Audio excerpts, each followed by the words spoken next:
Good morning students. मैं मानसरोवर विद्या विहार से गामित अमित। तो स्टूडेंट, कल हमने देखा था कि हेलन केलर जो थी वो बहरी और अंधी थी, और बड़ी बात तो वो थी कि उसने अपने पापा को खो दिया था, फिर भी उसने इतनी मेहनत करके एग्ज़ाम दी और सभी सब्जेक्ट में पास हो गई थी। ओके, चलो अभी आगे देखते हैं।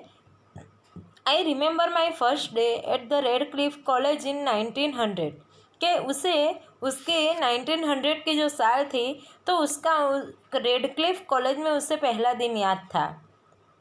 आई knew there were challenges in my way but I was eager to overcome them. कि उसे पता था, चैलेंजेस यानी कठिनाइयाँ, मुश्किलियाँ, कि उसे पता था, न्यू यानी पता था, कि वो जानती थी कि उसके रास्ते में बहुत सारी कठिनाइयाँ आएगी, but I was eager to overcome them. Overcome यानी स्वागत करना, और ईगर यानी उत्सुक, कि वो उसे उसका स्वागत करने के लिए बहुत उत्सुक थी। The professors looked far away as if they were speaking through a telephone. कि उसे ऐसा लगता था जब प्रोफेसर बोलते थे तो उसे ऐसा लगता था कि वो प्रोफेसर जो थे वो फ़ोन पर बोल रहे, ऐसा उसे लगता था। The lectures were spelled into my palms as rapidly as possible। कि वो क्या करती थी कि जो लेक्चर्स के वहाँ पे जो व्याख्यान दिए जाते थे, प्रोफेसर जो कॉलेज में व्याख्यान देते थे, तो वो क्या करती थी, रैपिडली यानी जल्दी, और पॉसिबल यानी सक्षम, कि जितना शक्य होता था, पॉसिबल यानी शक्य, जितना शक्य होता था उतना वो क्या करती थी, अपनी हथेली में लिख लेती थी। I would note down what ever I remembered when I went back home. और फिर वो क्या करती थी, फिर वो घर आकर क्या करती थी, जितना उसे याद रहता था, रिमेंबर यानी याद रहना, जितना उसे याद रहता था वो सब क्या कर लेती थी, अपनी नोटबुक में लिख लेती थी। ओके, देखो उसे उसकी कॉलेज का 1900 की साल थी, रेड क्लिफ कॉलेज में उसका पहला दिन था, वो उसे याद था, और उसे ये भी पता था कि उस दिन उसके रास्ते में बहुत सारी मुश्किलें आने वाली थी, फिर भी वो उससे क्या करने के लिए तैयार थी, उसका स्वागत करने के लिए तैयार थी। और जब प्रोफेसर जो थे वो कॉलेज में जब व्याख्यान देते थे तो उसे ऐसा लगता था कि वो बहुत दूर से फ़ोन पर बातें कर रहे हैं, फ़ोन पर बोल रहे हैं। और वो क्या करती थी कि प्रोफेसर जो पढ़ाते थे वो उसे जितना जल्दी हो सके, जितना शक्य हो सके उतना वो क्या करती थी, अपनी हथेली में लिख लेती थी। और जैसे ही आई वेंट बैक होम, कि जब मैं घर आती थी तब मैं वो मुझे जितना याद रहता था वो सब मैं मेरी कॉपी में लिख लेती थी। ओके, चलो अब आगे। Here I begin to write about my life, कि यहाँ मैंने अपने जीवन के बारे में लिखने की शुरुआत की थी। I brought the story both in Braille and on a normal typewriter, कि मैंने मेरी आत्मकथा, स्टोरी यानी अपनी आत्मकथा किस में लिखी थी, ब्रेली में भी लिखी थी, और नॉर्मल यानी जो सादा टाइपराइटर होता है ना, वो दोनों पे उसने लिखी थी। The story of my life was edited by John Macy, और एडिटेड यानी संपादन, कि उनकी जो स्टोरी थी, उनकी जो आत्मकथा थी, उनका संपादन किसके द्वारा किया गया था, John Macy. The writing was published in a magazine in 1903 and I was paid for it। कि वो जो मैंने लिखा था, वो जो मैंने लेख लिखा था मेरी आत्मकथा के बारे में, वो मैगज़ीन में कब आया था, 1903 में आया था, और उसके लिए मुझे पैसे भी दिए गए थे, कि मैंने जो मैगज़ीन लिखी थी तो उसके लिए मुझे पैसे भी दिए गए थे। We the blind are as indebted to Louis Braille as mankind is to Gutenberg। के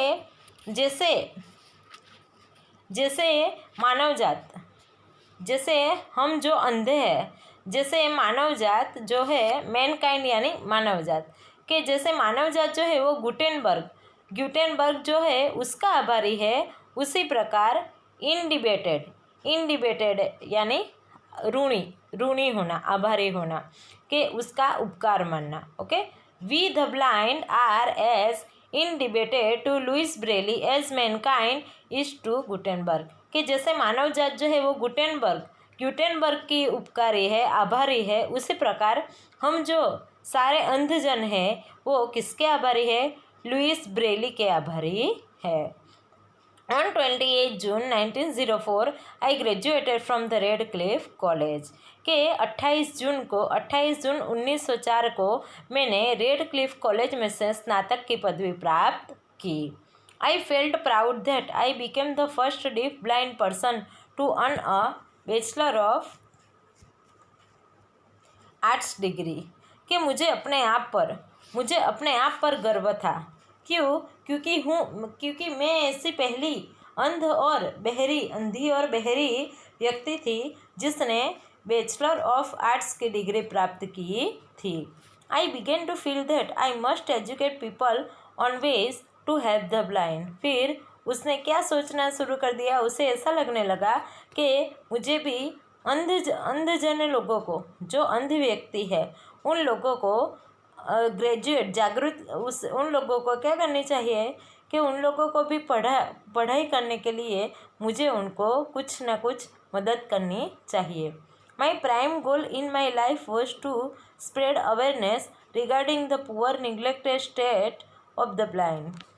और उसने क्या सोचा कि माई प्राइम गोल यानी उनका जो जीवन का मुख्य ध्येय था वो क्या था कि जो अंधजन व्यक्ति होते हैं, जो अंध व्यक्ति होते हैं, तो उनके बीच में, और क्या निग्लेक्टेड यानी जो अंध व्यक्ति होते हैं और जो गरीब होते हैं, जिसको तिरस्कार किया गया होता है, और उनकी जो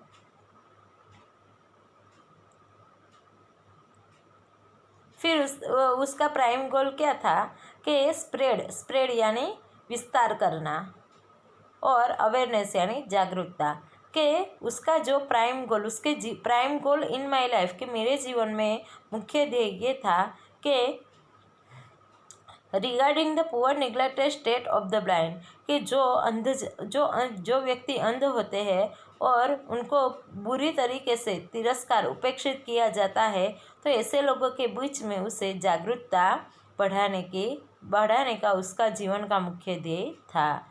there innate abilities and their inspiration I had to raise funds not only to sustain a living for myself but also to start project to remove darkness and miseries from the lives of other blind people. चलो, ये बहुत क्या है कि बहुत लंबी line है ना। अभी आपको ऐसा लगता होगा कि ये कैसे करूँगे। ओके,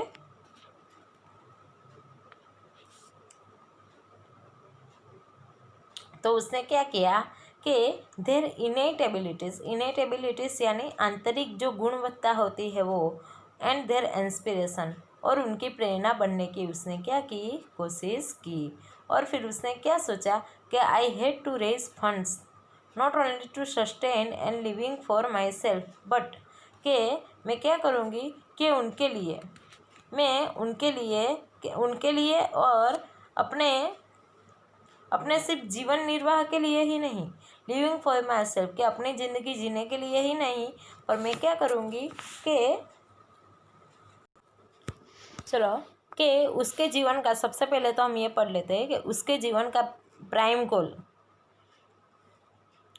गोल क्या था कि life was to spread awareness regarding the poor neglected state of the blind, their innate abilities and their inspiration. कि जो हेलन केलर थी, तो उसके जीवन का जो प्राइम गोल था वो क्या था कि वो जो उपेक्षित किए गए जो अंध लोग हैं, पुअर निग्लेक्टेड, कि बुरी तरह से जो अंध लोग जो थे, जिसकी उपेक्षा, तिरस्कार किया जा रहा था, तो उनके बारे में, और देयर इनेट एबिलिटीज़, कि जो अंध लोग थे तो उनकी आंतरिक क्षमता क्या है उसके बारे में, और देयर इंस्पिरेशन, उनकी प्रेरणा के बारे में मुझे उनमें जागरूकता लाना ही मेरा जीवन का मुख्य ध्येय था। I had to raise funds not only to sustain a living for myself, के मैं सिर्फ मेरे जीवन निर्वाह के लिए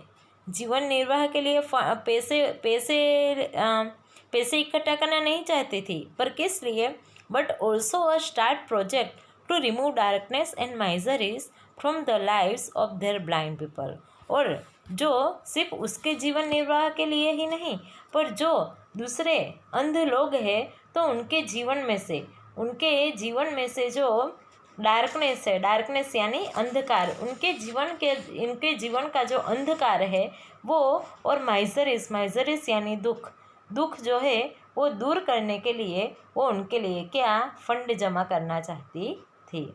I strongly felt that I must give the others what I had gained from my teacher NM, कि उसे ऐसा लगता था कि उसे ऐसा एहसास हो रहा था कि मैं क्या करूँगी कि मेरे टीचर ने जो मुझे दिया है, मैंने मेरे टीचर से जो प्राप्त किया है, गेन यानी प्राप्त करना, वो मैं दूसरे लोगों को भी दूंगी। ओके, ज्ञान बांटने की बात हो रही है। देखो कि उसके टीचर ने, वो भले अंधी है फिर भी वो क्या सोच रही है कि मैं दूसरे अंध लोगों के लिए पैसे इकट्ठे करूँगी और उनके जीवन में से दुख और क्या जो अंधकार है वो दूर करूँगी, और फिर मैं क्या करूँगी कि मेरे टीचर ने मुझे जो ज्ञान बांटा है वो ज्ञान में वो सब में भी बांटूँगी। ओके, हमारे पास तो इतना अच्छा है फिर भी हम क्या करते हैं, अगर मैंने दूसरों को बांटा तो उससे आ गया तो ऐसा सोचते, वो मुझसे आगे निकल गए तो, इसलिए हम क्या करते हैं, सही तो बताते नहीं, पर अगर वो हमें पूछते हैं ना तो हम क्या उनको गलत बता देते हैं। ओके, पर हमें ऐसा नहीं करना चाहिए, हमें ये सब हेलन केलर से सीखना चाहिए। Then came a dark cloud in my sky,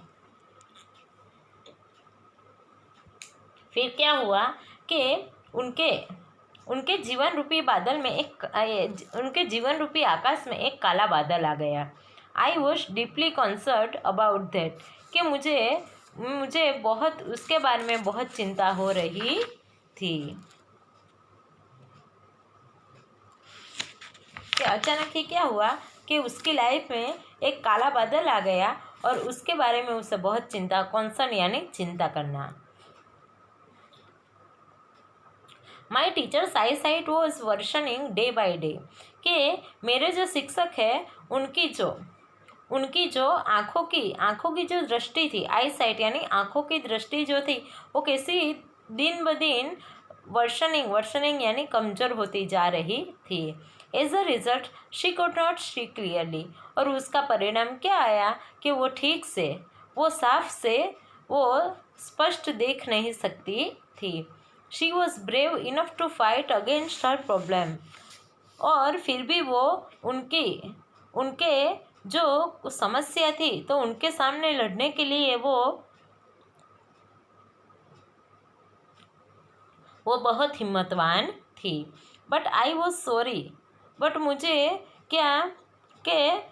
अच्छा नहीं लग रहा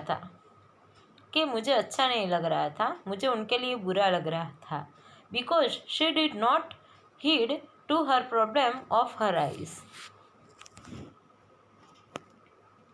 क्योंकि वो क्या कर रहे थे कि वो अपने आप के बारे में ज़रा भी ध्यान नहीं दे रहे थे, अपनी आँखों की समस्या के बारे में ज़रा भी ध्यान नहीं दे रहे थे। इंस्टेड से कंटिन्यू टू हेल्प मी, और उसके बदले में उन्होंने क्या किया कि उससे मदद करनी चालू ही रखी।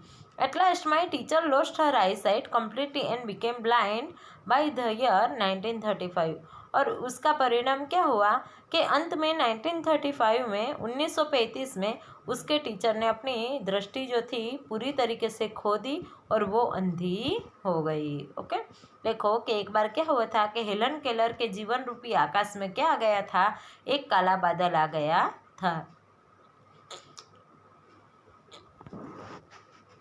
I was deeply concern about that, कि उसे उसके बारे में बहुत चिंता हो रही थी। कॉन्सर्न यानी चिंता, डीपली यानी बहुत। माई teacher's eyesight was worsening day by day, कि उनके टीचर की जो दृष्टि थी, आंखों की दृष्टि जो थी, वो दिन ब दिन कमज़ोर होती जा रही थी। एज अ रिजल्ट उसका परिणाम हुआ कि she could not see clearly, वो एकदम साफ नहीं देख सकती थी। She was brave enough to fight against her problem, वो उसकी समस्याओं के सामने लड़ने के लिए बहुत हिम्मतवान थी। But I was sorry because she did not hit to her problem of her eyes, के पर मुझे उनके लिए बुरा लग रहा था क्योंकि वो उनकी आंखों के प्रॉब्लम के सामने वो अकेले ही लड़ रही थी। Instead she continue to help me, फिर भी उन्होंने मुझे मदद करना चालू ही रखा। At last my teacher lost her eyesight completely and became blind by the year 1935, और उसका अंत क्या हुआ कि मेरे टीचर 1935 में पूरी तरीके से ब्लाइंड हो गए। She sacrificed her I site for me, कि उन्होंने अपने आँखों की दृष्टि का मेरे लिए बलिदान कर दिया। सेक्रीफाइस यानी बलिदान करना। What a great sacrifice it was, कि ये कितना भव्य बलिदान था। If she had not supported and encourage me to learn, I would not have enjoyed the beauty of the world, कि अगर वो मुझे साथ न देती और इनकरेज यानी प्रोत्साहित ना करती, तो मैं कभी भी सीख नहीं पाती और कभी भी मैं विश्व की सुंदरता की मज़ा नहीं ले पाती। I can not think my self a part of her, कि मैं उनके बिना मेरे जीवन को कभी भी सोच नहीं सकती हूँ। माई हार्ट ऑलवेज स्पीक्स, कि मेरा दिल इसलिए हमेशा बोल उठता है आई लव यू टीचर, के गुरुजी मैं आपको बहुत प्यार करती हूँ। ओके स्टूडेंट, तो ये हुआ हमारा I love you teacher part finish. अब आपको वापस ठीक से याद कर लेना है। ओके।